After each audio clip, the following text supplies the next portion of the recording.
El verdadero sonido eléctrico del siglo XX fue definido por dos guitarras salida de fabricantes de los Estados Unidos. De verdad, olvidaros de la rivalidad entre Beatles, Rollins y The Who, etcétera, etcétera. La máxima competición rock durante la segunda mitad del siglo XX enfrentó a dos constructores de guitarras.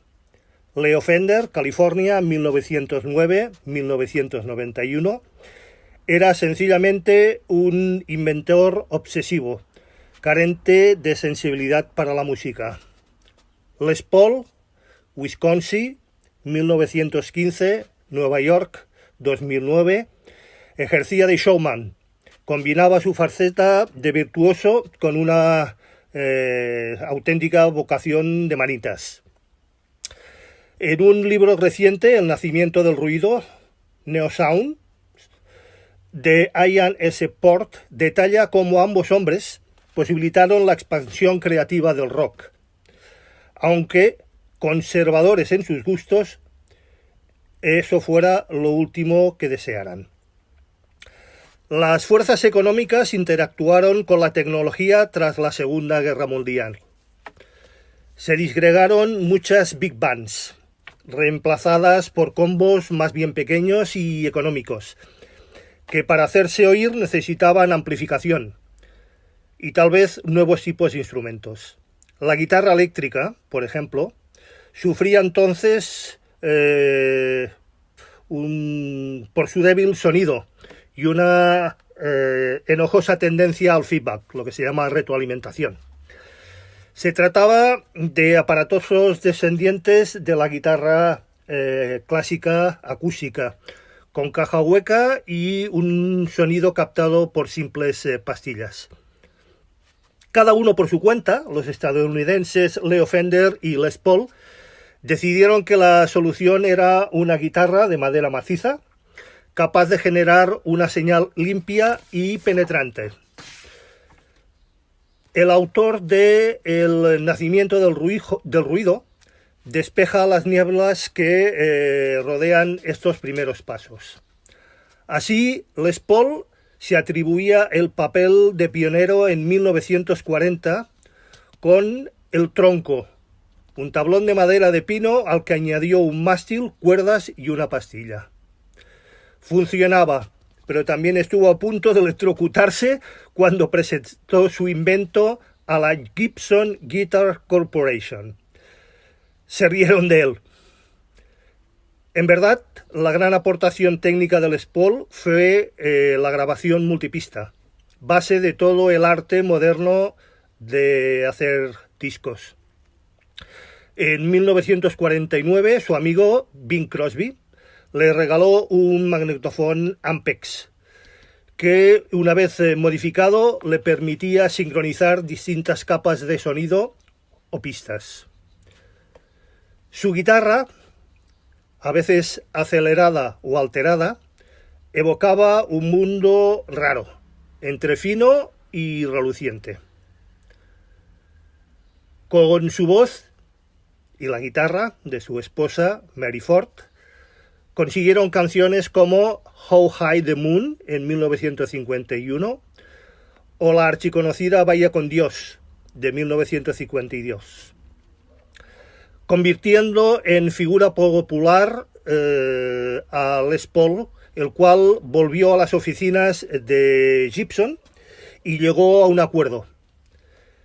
Cediría su nombre a su nueva guitarra de cuerpo sólido, a cambio de unos pocos royalties por cada instrumento vendido. Es decir, la Gibson Les Paul no era una obra de este, el cual apenas aportó algunos pequeños detalles. Había pocas guitarras tan compactas y tan bonitas y acabado como la Gibson Les Paul, pero tenía algunos inconvenientes. Su peso de más de 5 kilos y su alto precio. Así que Leo Fender prefirió competir en manejabilidad, resistencia y una modernidad que se trasladaba al diseño, sensual y futurista, como indicaba el nombre de sus principales modelos. La Fender Telecaster en 1950 y algo más tarde la Fender Stratocaster de 1954.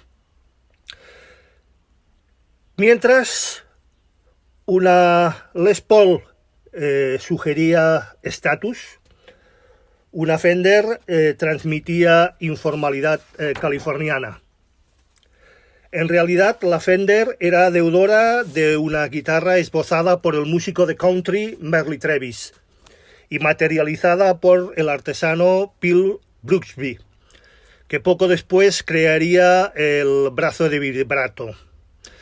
Pero nadie puede discutir la inventiva y creatividad de Leo Fender. A partir de 1952 logró que multitud de contrabajistas se pasaran al bajo eléctrico a través de su soberbio y reconocido o más que reconocido Precision Bass. Los amplificadores Fender se convirtieron también en marca de referencia. Y aunque fuera del tema, Leo Fender también tuvo una notable responsabilidad en la elaboración y creación del muy legendario piano eléctrico Fender Rhodes. Resumiendo, las Fender batieron a las demás marcas.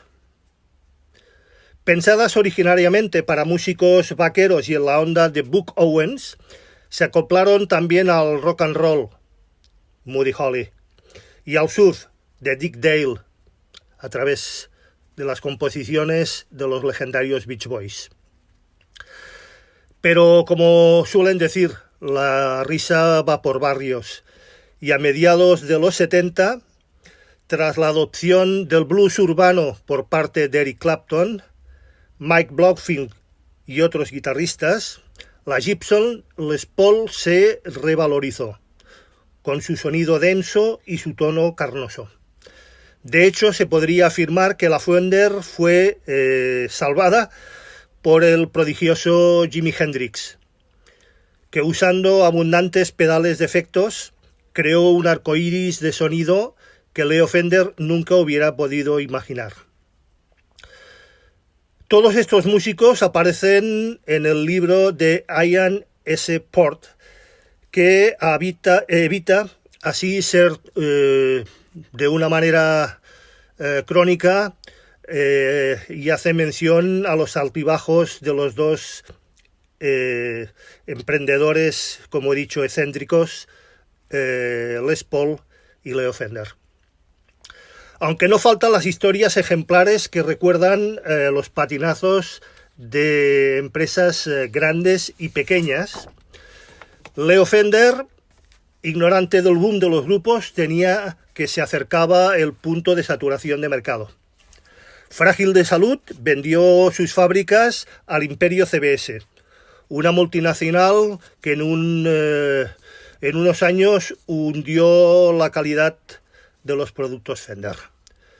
También Gibson fue absorbida por un conglomerado de empresas y pasó por momentos realmente difíciles. Pero al menos entendieron que su reputación, en buena parte derivada del dicharachero Les Paul, que volvió a ceder su nombre a cambio de los ya mencionados royalties, las guitarras de dichos fabricantes volvieron a disfrutar de un nuevo reconocimiento. Aunque medio sordo y artrítico, Les Paul actuó regularmente hasta el final de sus días. Estos guitarristas lo tienen claro. En el mundo del rock existen dos variantes a la hora de elegir guitarra. Ya sea por dinero o por calidad, lo tienen claro cuando se trata de Fender versus Gibson. ¿Quieres saber quiénes? Tanto Fender como Gibson son marcas más que reconocidas mundialmente como los mejores fabricantes de guitarras del mundo. Y cuando eres el mejor, la mejor publicidad es que te usen los mejores. Estas son las guitarras preferidas de los intérpretes más famosos de la historia, para que podáis juzgar por vuestra propia cuenta. Guitarras que usaron o usan Fender. Como he dicho, las guitarras Fender nacen en 1940 de la mano de Leo Fender. Sus primeros modelos fueron la famosa Telecaster y su evolución la Stratocaster. Son tan míticas que algunas guitarristas siguen utilizando estos modelos a día de hoy. Bob Marley utilizó durante sus primeros años una Stratocaster con un acabado Sunburst, quemado. Pero la mala suerte hizo que se la robasen en un autobús de gira. Más tarde cambió a Gibson, pero como he dicho, eso vino después. The Boss, Bruce Springsteen, también es un gran fan de las Fender. Su guitarra favorita es una mezcla entre la Fender Telecaster, la Squier y la lleva casi siempre con él desde un principio, cuando lanzó su primer álbum, Greetings from Asbury Park. Pero probablemente, como ya he dicho, el momento más icónico de la historia de Fender es el que creó Jimi Hendrix en Monterrey en 1967. El famoso músico de Seattle no era muy conocido entonces en los Estados Unidos, pero en el Festival de Monterrey culminó su actuación con un espectacular show sacrificando una Fender Stratocaster. Y ahí, como dice la frase, empezó todo. El gran y desaparecido Jimi Hendrix. Guitarristas que usaron o usan Gibson. Las Gibson son unas décadas más antiguas que las Fender. Se llevan fabricando guitarras desde finales del siglo XIX.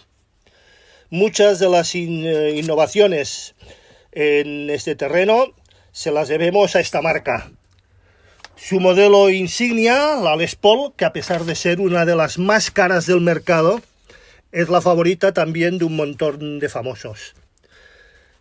Los rizos y el sombrero de Slash no son lo único mítico del guitarrista de Guns N' Roses.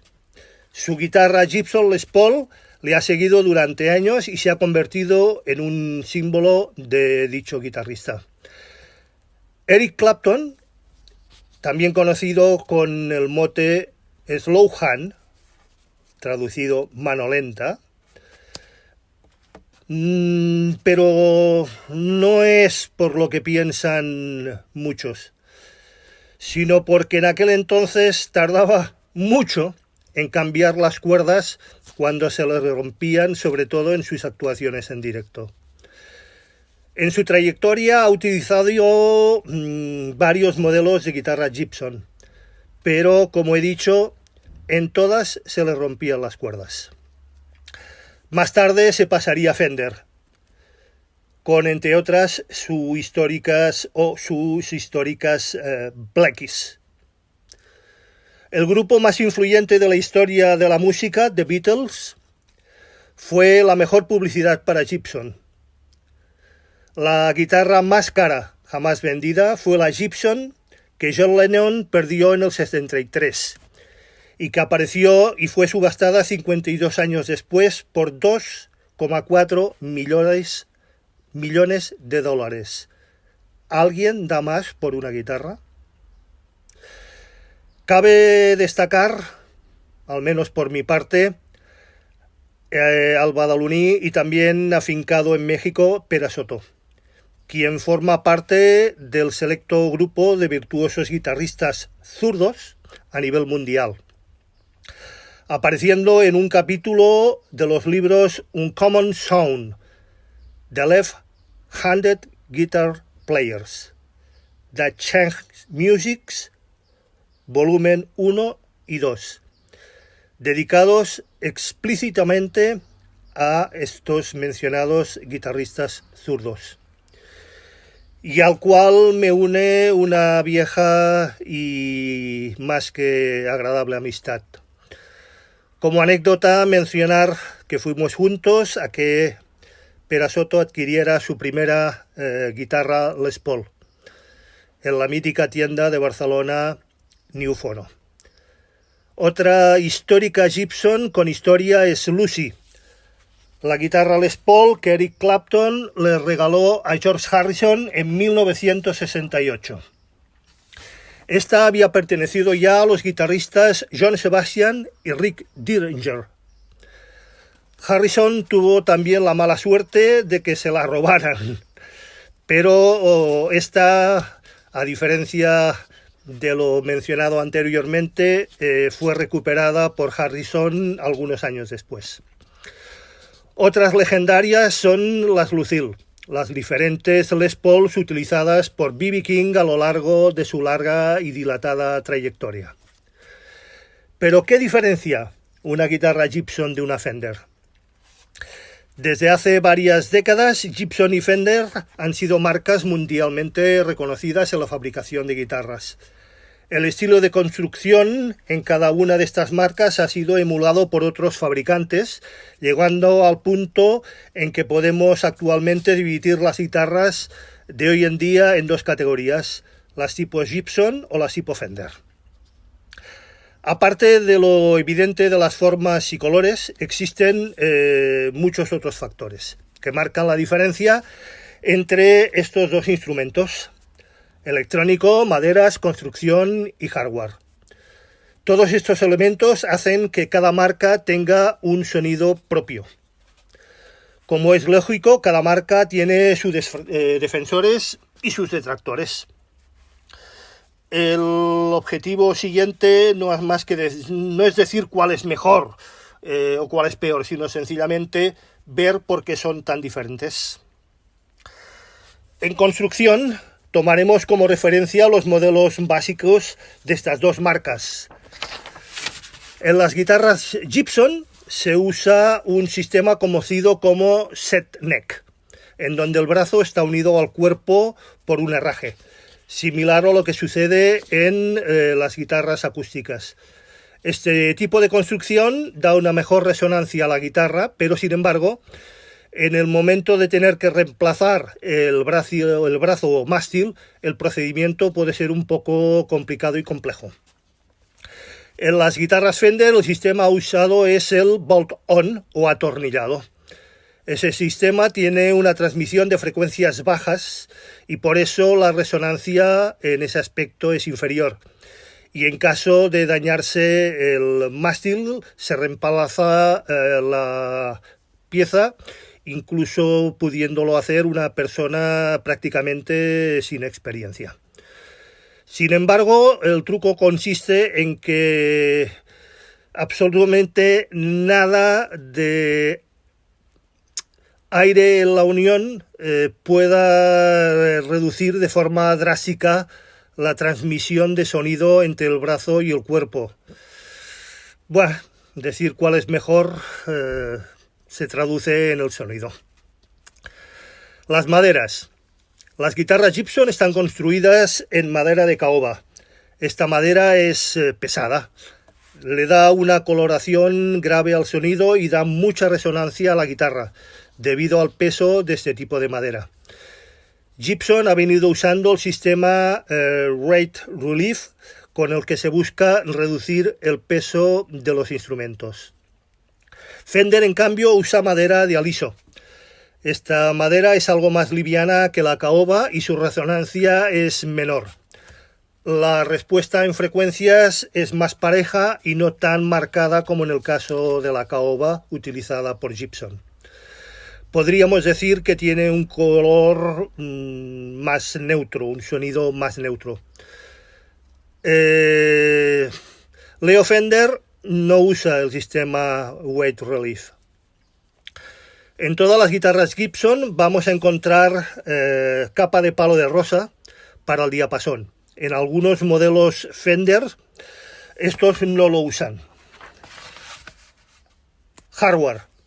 Aparte del aspecto visual, no podemos decir mucho acerca del clavijero y de los trastes. En la mayoría de los modelos, estos últimos vienen en acero.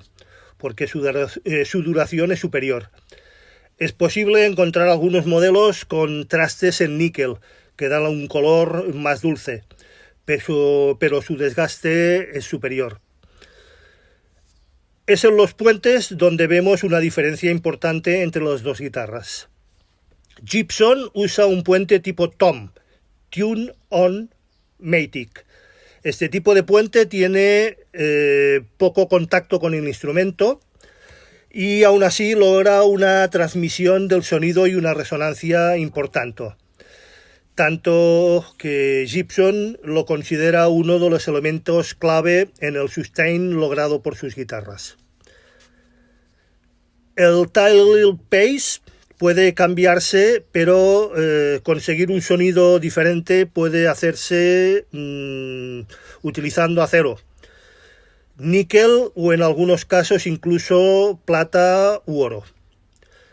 El puente Fender tiene un mayor contacto con la madera y por ende de la transmisión de las frecuencias al instrumento es mayor. Este puente es más sencillo de octavar. Además, por lo general viene con trémolo, algo que es poco común en las guitarras Gibson. En algunos modelos, como la Telecaster, la lámina de contacto es muy grande, lo que da mayor resonancia al instrumento y en parte influye en el sonido característico de este tipo de guitarras. Apartado electrónica. Gibson ha venido usando casi desde sus inicios pastillas patentadas por ellos tipo Hardworker. Fueron ellos quienes las inventaron. Estas tienen la característica de emular el ruido eléctrico, consiguiendo así un instrumento, anular el sonido o el ruido eléctrico, consiguiendo así un instrumento mucho más silencioso. Esta configuración también da un sonido lleno con buena respuesta y es uno de los pilares del gran sonido Gibson. Por lo general, estas guitarras vienen equipadas con un selector de 3 posiciones que nos permite trabajar con las 2 pastillas por separado o en diferentes combinaciones.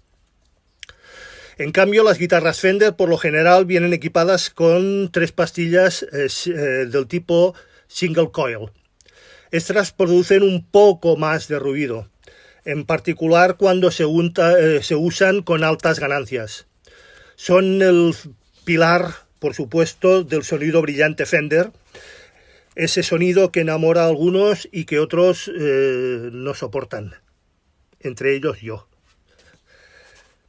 La opinión de muchos es que las pastillas Texas Special son las de mejor sonido del mercado. Sonido dulce, claro y poco estridente. Ideales para cualquier estilo de música cercano al blues o al jazz. Por lo general vienen equipadas con un selector de 5 posiciones que permite usar las pastillas, como hemos dicho, individualmente o en diferentes combinaciones. Como podemos ver, son instrumentos muy diferentes, con características especiales que los hacen único. Nunca se puede decir que exista una mejor o una peor, aparte de mi propia opinión. Son marcas únicas y funcionan de maravilla en cualquier tipo y en cualquier mano de guitarrista. Sin embargo, su construcción y electrónica ha servido como referencia para muchas otras marcas y submarcas dentro del mercado internacional. Bien, y ahora que hemos visto qué guitarras tocan nuestros ídolos, es hora de asumir que desgraciadamente la mayoría de mortales no profesionales no podremos conseguir ni pagar nunca ni una ni otra, ni Fender ni Gibson, ni Gibson ni Fender. Y menos si intentamos hacernos con algún modelo de los años 50, 60, 70 u 80.